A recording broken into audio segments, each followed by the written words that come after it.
আসসালামু আলাইকুম। কেউ যখন আমাদের জেনারেল আইডি গুলো সার্চ করে তখন কিন্তু এরকম ইন্টারফেস শো করে, অর্থাৎ সেখানে কিন্তু শুধু ফ্রেন্ড রিকোয়েস্ট বাটনটা শো করে এবং সেখান থেকে শুধুমাত্র ফ্রেন্ড রিকোয়েস্টই দেওয়া যায়। আবার আমরা কিছু কিছু আইডি দেখতে পাই যেখানে এরকম ফলো বাটন শো করে, অর্থাৎ সেখান থেকে কিন্তু জাস্ট ফলো করা যায়, ফ্রেন্ড রিকোয়েস্ট পাঠানো যায় না। আবার আমরা যখন আমাদের জেনারেল ফেসবুক আইডি গুলো দিয়ে কোনো পোস্টে কমেন্ট করি তখন কিন্তু আমাদের কমেন্টটা এরকম বেসিক আকার ধারণ করে, অর্থাৎ কমেন্টের পাশে কোনো প্রকার ফলো বাটন শো করে না। আবার অনেক আইডি থেকে কমেন্ট করার পর কিন্তু কমেন্টটা এরকম আকার ধারণ করে এবং কমেন্টের পাশে ফলো বাটন শো করে, এবং কমেন্টের পাশে ফলো বাটন শো করার কারণে কিন্তু ওখান থেকে যে কেউ চাইলেই আপনার প্রোফাইলটা ফলো করতে পারে। তো আজকের ভিডিওর মাধ্যমে আমি আপনাদের দেখিয়ে দেব কিভাবে আপনারা জেনারেল ফেসবুক আইডিতে ফলো বাটন যোগ করতে পারেন। তো ভিডিওটা ভালো লাগলে চ্যানেলটি সাবস্ক্রাইব করে দিবেন এবং ফেসবুক পেজ থেকে দেখলে পেজটা অবশ্যই ফলো করে রাখবেন। তো আপনারা আপনাদের ফোন থেকে যে ফেসবুক অ্যাপসটা আছে ফেসবুক অ্যাপসটা ওপেন করে নেবেন, তারপর আপনারা প্রোফাইলে চলে আসবেন। প্রোফাইলে চলে আসার পর একটা রিফ্রেশ দিয়ে যদি আমি 3 ডটে ক্লিক করে দিই, তারপর এখান থেকে যদি ভিউ অ্যাসে ক্লিক করে দেই তাহলে কিন্তু এখানে ফ্রেন্ড রিকোয়েস্ট বাটন দেখতে পারবেন, অর্থাৎ এখন যদি কেউ আমার আইডিটা সার্চ করে তাহলে কিন্তু ফ্রেন্ড রিকোয়েস্ট বাটনটা সে দেখতে পারবে। তো আজকের ভিডিওর মাধ্যমে ক্লিয়ার করার চেষ্টা করব কিভাবে আপনারা আপনাদের প্রোফাইলে ফলো বাটন অ্যাড করবেন। তো আপনার যে প্রোফাইল আছে প্রোফাইলে ফলো বাটন অ্যাড করতে গেলে অবশ্যই আপনাকে প্রফেশনাল মোডটা অন করে নিতে হবে। তো 3 ডটে ক্লিক করে দিব, তারপর এখানে দেখতে পাচ্ছেন টার্ন অন প্রফেশনাল মোড, এটার উপর ক্লিক করে দিব। তারপর এখান থেকে টার্ন অনে ক্লিক করে দিলেই কিন্তু প্রফেশনাল মোডটা অন হয়ে যাবে।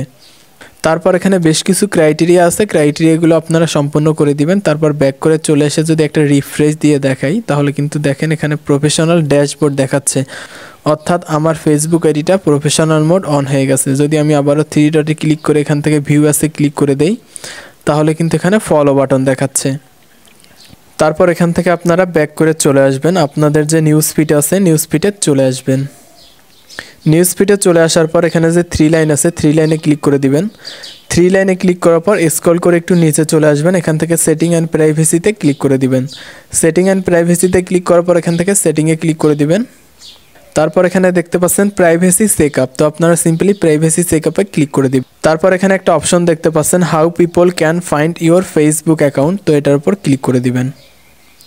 ক্লিক করে দেওয়ার পর এখান থেকে কন্টিনিউয়ে ক্লিক করে দিবেন। তারপর এখানে দেখতে পাচ্ছেন who can send your friend request, এটা এভরিওয়ান করা আছে, এখানে এভরিওয়ানে ক্লিক করে এটা অবশ্যই ফ্রেন্ড অফ ফ্রেন্ড করে রাখবেন। তারপর নিচে দেখতে পাচ্ছেন নেক্সট বাটনে ক্লিক করে দিবেন। তারপর উপরে দেখতে পাচ্ছেন who can we suggest your profile to base on your phone number or email address, তো এখানে দুইটা অপশন দেখতে পাবেন people with your phone number, এটা ইডেটে ক্লিক করে দিবেন, এটা অবশ্যই নো ওয়ান করে দিবেন, তাহলে কিন্তু কেউ আপনার ফোন নাম্বার দিয়ে সার্চ করে আপনার প্রোফাইলটা খুঁজে পাবে না। তারপর সেমভাবে ইমেল আইডিটা কী করবেন এটাও নো ওয়ান করে দিবেন। তারপর আবারও নেক্সটে ক্লিক করে দিবেন। নেক্সটে ক্লিক করার পর এখানে একটা অপশন দেখতে পাচ্ছেন do you want to search eligible our Facebook link, তো এটা অবশ্যই অন করে দিবেন। তারপর আবারও নেক্সটে ক্লিক করে দিবেন। তারপর নিচে একটা বাটন দেখতে পাচ্ছেন রিভিউ অ্যানাদার টপিকস, এটার উপর ক্লিক করে দিবেন, তাহলে কিন্তু আপনার সেটিংটা কমপ্লিট হয়ে যাবে। তো আমি যদি আবারও আমার প্রোফাইলে এসে দেখাই, প্রোফাইলে চলে আসার পর আমি যদি 3 ডটে ক্লিক করে দেই এবং এখান থেকে ভিউ আছে ক্লিক করে দেই তাহলে কিন্তু এখানে দেখতে পাচ্ছেন ফলো বাটন শো করতেছে, যেটা ভিডিওর প্রথমে কিন্তু ফ্রেন্ড রিকোয়েস্ট বাটন শো করছিল। তো এখন আমি আমার এই আইডি থেকে কোনো একটা পোস্টে কমেন্ট করে দেখাবো যে কমেন্টের পাশে আপনাদের ফলো বাটন শো করতেছে কিনা। তো আমি চলে আসবো নিউজ ফিডে। নিউজ ফিডে চলে আসার পর এখান থেকে যে কোনো একটা পোস্টে আমি কমেন্ট করে দিব।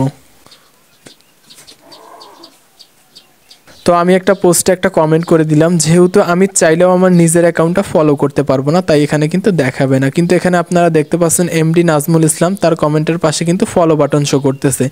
আবার নিচের যে প্রোফাইলগুলো এখানে কিন্তু কারোই ফলো বাটন শো করতেছে না, এবং যে প্রোফাইলে ফলো বাটন শো করতেছে সেই কমেন্টটা কিন্তু সবার উপরে অবস্থান করতেছে। তো আশা করি বুঝাইতে পারছি। যদি ভিডিওটা ভালো লাগে চ্যানেলটা সাবস্ক্রাইব করে দিবেন এবং ফেসবুক পেজ থেকে দেখলে পেজটা অবশ্যই ফলো দিয়ে রাখবেন।